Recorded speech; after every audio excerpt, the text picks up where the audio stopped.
Aunque parezca mentira, para Bitcoin sería mucho más favorable caer ahora que caer dentro de un par de semanas. Y en este vídeo voy a hacer un análisis de la última hora de Bitcoin, explicaré el porqué de lo que justamente acabo de comentar y trataré un par de métricas para determinar qué puede pasar con Bitcoin a partir de ahora.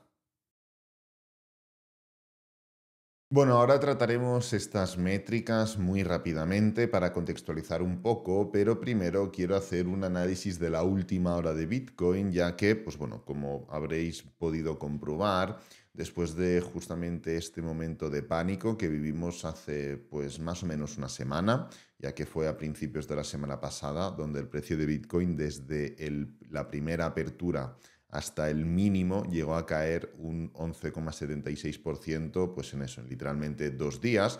Lo que hemos visto desde entonces es que desde ese mínimo hasta el punto actual, Bitcoin ha subido un 14% en 5 días. Esto se puede llamar como patrón de recuperación en V, lo podéis llamar de muchas formas, pero la realidad es que más allá del nombre que se le otorgue, es una estructura de falsa ruptura, ya que el precio ha venido a tomar toda esta zona de liquidez de aquí, a falsificar, por así decirlo, una ruptura por debajo del soporte anterior, y en el momento en el que rompe, más allá de confirmar la ruptura y de continuar con todo este recorrido bajista, que es lo normal en este tipo de casos, cuando la ruptura es verídica, el precio continúa, lo que ha hecho es frenar y girar.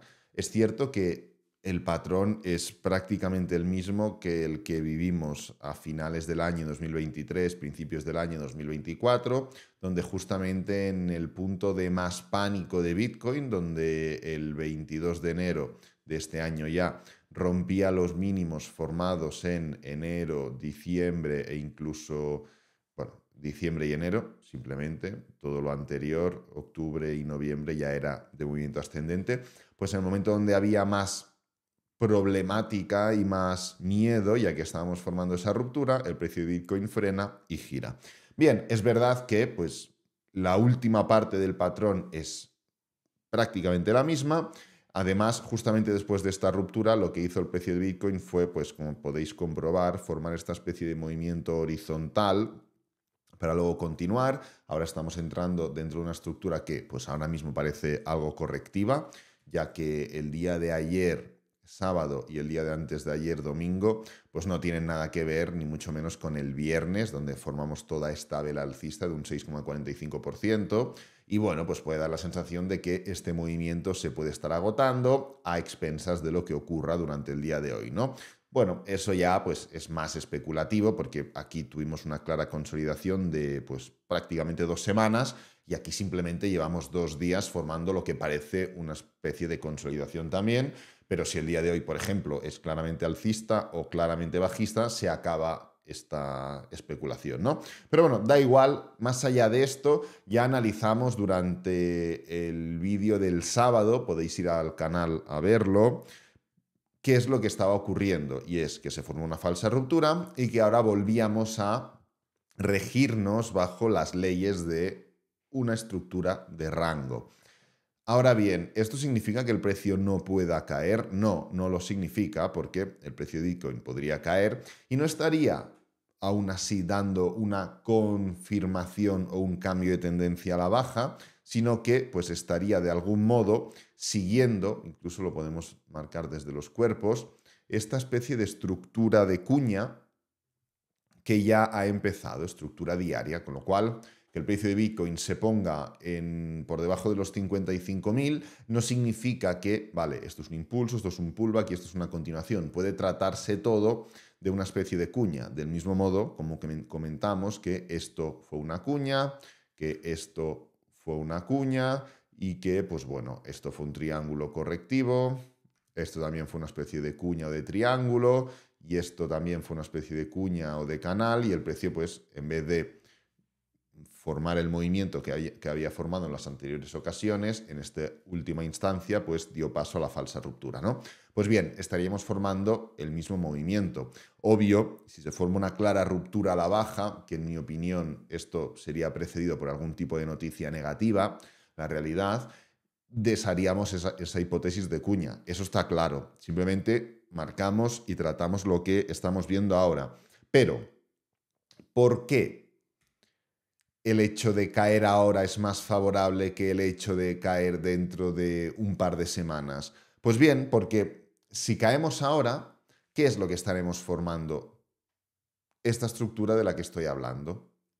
Evidentemente, tendríamos que ver cuál es la magnitud de la caída, pero pues bueno, si empezamos a caer ahora, no podemos anticipar si se quedaría aquí o si realmente sería esto. Así que una estructura que lleve a Bitcoin de nuevo a los 60.000, por debajo de los 60.000 incluso, sería más favorable que no el hecho de que el precio de Bitcoin siga subiendo y en el caso de que se forme algún tipo de caída, iniciar ese movimiento de caída. Entonces, ¿por qué? Como digo, porque de entrada estaríamos respetando esta especie de estructura de cuña. Pero esto no es lo más importante. Lo más importante es que en gráfico semanal seguiríamos con lo que estamos viendo. En gráfico semanal seguiríamos formando ese movimiento correctivo donde hemos tenido un gran impulso y una desaceleración, un gran impulso y un pequeño pullback, un impulso y un pequeño pullback, un impulso y un pequeño pullback. Así es como se mueve el mercado. Así es como estuvimos pasando desde los $163 por Bitcoin a los $20.000 por Bitcoin en el mercado alcista del año 2015, 2016 y 2017. Así formamos una subida de 11.720%, formando literalmente impulsos y pullbacks, impulsos y pullbacks, impulsos y pullbacks. Y así hasta que finalizamos en 2017 a finales y 2018 inició el movimiento correctivo en forma de tendencia bajista. ¿Esto significa que las caídas son mínimas? No. Caída del 41, caída del 35, caída del 33, caída del 39, caída del 22. ¿Podríamos seguir con esa estructura correctiva? Sí. ¿Con ese movimiento correctivo? Sí. Formando una caída que simplemente de momento es del 22, ni se compara casi a las caídas del 40 del año 2016, 2017, etcétera, etcétera. Así que esta estructura diaria de ser o de seguir siendo correctiva simplemente alargaría un patrón que ya estamos viendo y en el que ya estamos metidos. Un pequeño pullback en gráfico semanal. Ahora bien, ¿por qué el hecho de que el gráfico diario suba y de iniciar un movimiento correctivo, pues dentro de, por ejemplo, mitades de mayo, finales de mayo, ¿por qué esto sería peor? Pues bueno, simplemente porque si tú haces esto, vamos a replicarlo para hacerlo pues un poquito más realista. Si tú haces lo siguiente, ¿esto qué es? Esto sigue siendo un rango en gráfico diario, es cierto, si vamos de la parte inferior a la parte superior y de la superior caemos y vamos a la inferior, seguiríamos dentro del rango diario que estamos comentando y que llevamos semanas comentando. Ahora bien, fijaros en esto de aquí. Fijaros en este arqueamiento que se formaría. ¿Esto cómo se vería en gráfico semanal? Se vería literalmente así, como una estructura de reversión, como un patrón de doble techo. Y ahora ya no estaríamos cayendo en gráfico semanal dentro de una sucesión de máximos y mínimos crecientes. Ya no estaríamos formando un impulso, un pullback, un impulso, un pullback, un impulso, un pullback. Ya no tendría nada que ver la estructura con lo que se vivió en el año 2015, 16 y 17, de impulsos y pullbacks constantes, que es literalmente cómo se mueve el mercado. ¿Por qué? Porque habríamos formado un patrón de cambio de tendencia en gráfico semanal y además en nivel de resistencia, lo cual estaría iniciándose un movimiento bajista no con un cambio de tendencia diario, sino con un cambio de tendencia semanal. Y esto es lo peor que podríamos vivir, simplemente porque si analizamos qué es lo que ocurre cuando hay cambios de tendencia, pues lo podemos ver. ¿Un cambio de tendencia tiene que ser un patrón de doble techo? No, puede ser un patrón de, por ejemplo, máximos decrecientes. ¿Qué ocurre cuando hay un cambio de tendencia? Que el movimiento es tremendamente bajista.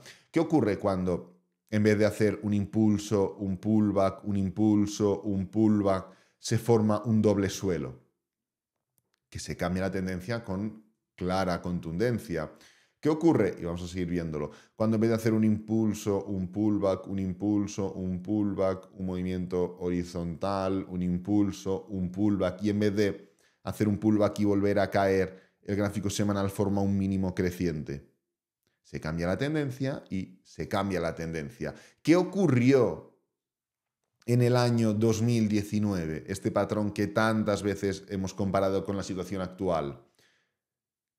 Se formó ese cambio de tendencia, el precio inició todo el movimiento impulsivo, hizo un pullback y cuando fue a levantarse hizo un doble techo, con esta especie de arqueamiento. ¿Y qué es lo que ocurrió? Que se dio paso a un gran movimiento correctivo. Y en vez de formar un pequeño pullback para seguir subiendo, se formó esta estructura de doble techo barra máximo decreciente y se inició un movimiento correctivo mucho mayor. ¿Por qué? Simplemente, como digo, porque pasamos de formar un pequeño pullback o un pullback en gráfico semanal, una estructura de máximos y mínimos crecientes, a una alteración dentro de esa tendencia y a formar un doble techo, estructura correctiva.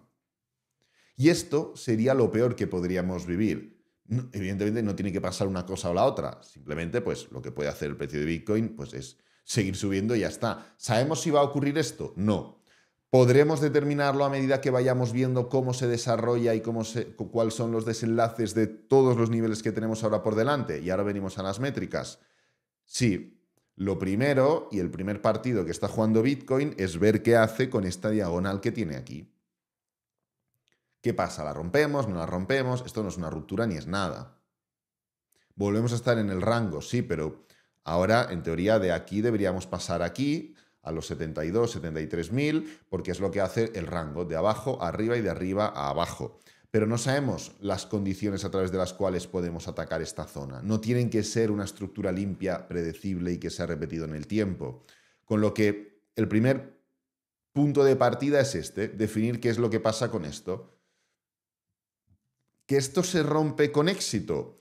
Siguiente estructura, los máximos.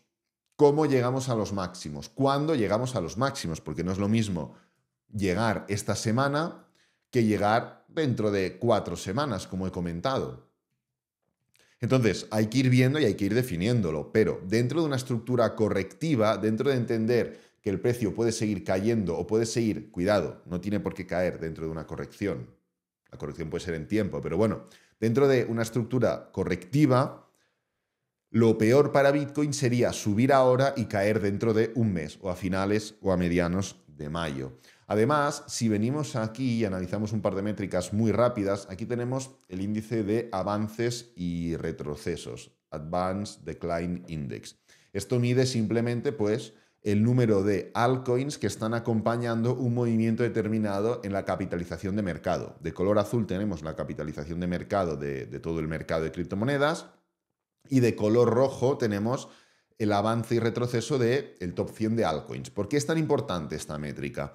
Bueno, pues porque si estamos viendo que la capitalización de mercado sube, pero el avance y retroceso cae, significa que lo que está levantando el precio de la capitalización son pues unas pocas altcoins dentro del top 100. En cambio, si estamos viendo que todo tira para arriba, es que todo el conjunto de mercado está apoyando ese movimiento de la capitalización de mercado. Pues bien, estamos viendo como recientemente, mientras la capitalización de mercado pues formaba la estructura que ya sabemos que ha estado formando, medio plana, medio similar a Bitcoin y demás, ¿qué es lo que hacía? Avances, retrocesos, formar máximos y mínimos decrecientes. Con lo cual, cada vez menos altcoins están siendo capaces de aguantar esta estructura de la capitalización de mercado. Pero esto no es lo mejor es compararlo con otros momentos de la historia, por ejemplo, como lo que ocurrió en el año 2019, cuando vimos que la capitalización de mercado pues hizo esos mínimos crecientes, es literalmente esta estructura que hemos analizado aquí, pues en cuanto a capitalización total, empezó a subir, empezó a subir, empezó a subir y de repente empezó a hacer máximos y mínimos decrecientes. ¿Qué hacía la línea de ADI? Pues en una primera instancia replicó bastante bien, pero hubo un momento donde hizo un impulso, estoy viendo la línea de color rojo, naranja, hizo un pullback Y luego, mientras la capitalización de mercado, fijaros, volvía a hacer máximos crecientes, la línea azul hacía máximos crecientes, ¿qué hacía la línea naranja? Avances y retrocesos, máximos decrecientes, fijaros. E inició todo ese movimiento correctivo que luego replicó, como digo, la capitalización total de mercado. Pues ahora podría ocurrir algo similar. ¿Podría la capitalización de mercado volver a los máximos anteriores? Sí, podría, obvio, nada más faltaría. Es más, si volvemos a regirnos bajo la estructura del rango, podemos esperar que Bitcoin vuelva a los 72.000 sin ningún problema. ¿Significaría esto que todas las demás altcoins del top 100 seguirían esa línea de Bitcoin? No tiene por qué, ya lo veremos. Pero lo que está claro es que si Bitcoin vuelve y la capitalización de mercado vuelve a los máximos anteriores, pero avances retrocesos del top 100 no es capaz de seguir la estructura, podemos estar entrando dentro de, como digo, un movimiento muy similar al del año 2019. Pero no solo eso, porque a través de este gráfico de aquí, esto es el índice de Altcoin Season, esto simplemente calcula la cantidad de las 50 principales altcoins que tienen un retorno, bueno, un ROI de 90 días superior a Bitcoin o no superior a Bitcoin. Es decir, de las 50 principales altcoins, ¿cuántas están superando a Bitcoin en los últimos 90 días por comportamiento? Pues bien, siempre que menos del 25% de las altcoins tengan un ROI de 90 días mayor que Bitcoin, decimos que es temporada de Bitcoin. En otras palabras, cuando esta línea de color rojo viene a la zona verde, es temporada de Bitcoin. En cambio, cuando más del 75% de las altcoins tienen un retorno o un ROI de 90 días mayor que Bitcoin, entonces es temporada de alt season. O, en otras palabras, cuando esta línea de color rojo llega a la zona sombreada de color rojo, es que las altcoins se comportan mejor que Bitcoin. Pues ahora estamos viendo cómo estamos formando una estructura de máximos y mínimos decrecientes. Estamos formando un movimiento donde el precio de Bitcoin está claramente superando a la mayoría de las altcoins. En total está superando ya, como podéis comprobar, al 60% de las altcoins, porque estamos en el punto 40, con lo cual solo el 40% de las altcoins se están comportando mejor que Bitcoin. Esto es muy importante que lo tengamos presente porque denota claramente la relación que puede tener la capitalización total de mercado, y es que la capitalización vuelva a esta parte superior, por ejemplo, ¿pero por qué? No impulsada por el top 100, porque estamos viendo cómo esta línea cada vez es menor, sino impulsada por la estructura de Bitcoin. Con lo cual, el hecho de que Bitcoin pueda volver, por ejemplo, a los 72.000 puntos, especulando, puede significar efectivamente que la capitalización de mercado vuelva a los máximos anteriores, mientras que la línea de avances retrocesos sigue formando máximos decrecientes, que es literalmente la misma estructura que vimos en el año 2019, que cuando después de un pullback, aquí lo tenemos, la línea de color naranja o rojo se levantó, forma un doble techo. Ahora hemos formado un pullback, la línea de color naranja puede volver a levantarse, efectivamente, nadie dice que no, pero podría formar ese doble techo o podría entrar en una disposición incluso de máximos y mínimos decrecientes. Así que nada, voy a dejar este vídeo por aquí. Espero que te haya gustado, que te haya servido, que es lo importante. Si es así, dale me gusta, suscríbete, compártelo con amigos, con la familia y nos vemos en el próximo vídeo. Adiós.